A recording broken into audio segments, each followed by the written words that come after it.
মেয়ে আমার পছন্দ হয়েছে, কিন্তু শর্ত হচ্ছে বিয়ের সময় আমাকে একটা আনোয়ার 5 দিতে হবে, তবেই এই বিয়েতে আমি রাজি। ভেবে দেখেন। বাবা, এই আনোয়ার 5 এর তো অনেক টাকা দাম।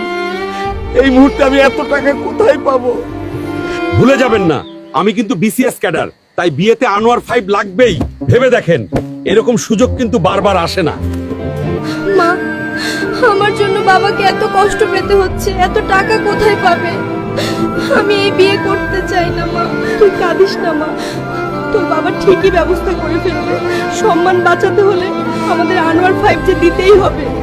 স্যার, আমি আমার মেয়েটারে বিয়ে দিতেছি, অনেকগুলো টাকার প্রয়োজন। তার জন্য আপনাদের ব্যাংক থেকে 7 লাখ টাকা ঋণ নিতে চাই। তার জন্য আপনাকে বাড়ির দলিল ব্যাংকের কাছে জামানত রাখতে হবে। এই নিন স্যার। দলিল কেন? মেয়ের সুখের জন্য কলিজাটাও দিয়ে দিতে পারি।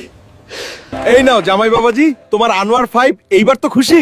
হ্যাঁ শ্বশুর মশাই, বাইকের কালারটা কিন্তু জোস। কি হলো গনি মিয়া?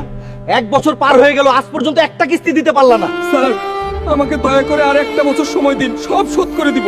তোমাকে আর 1 মাস সময় দেওয়া হলো। এর মধ্যে লোনের টাকা পরিশোধ করতে না পারলে তোমার বসত ভিটা নিলামে বিক্রি করা হবে। ওগো, লোন শোধ করতে না পারলে তো আমাদের বাড়িটা দখল করে নেবে। এত টাকা লোন এখন তুমি কিভাবে শোধ করবে? তুমি কোনো চিন্তা করো না, এই ভিডিওতে যদি বেশি বেশি লাইক কমেন্ট শেয়ার হয় তাহলেই আমি লোনটা শোধ করতে পারবো। আর এই জন্য সবাই সহযোগিতা করবে।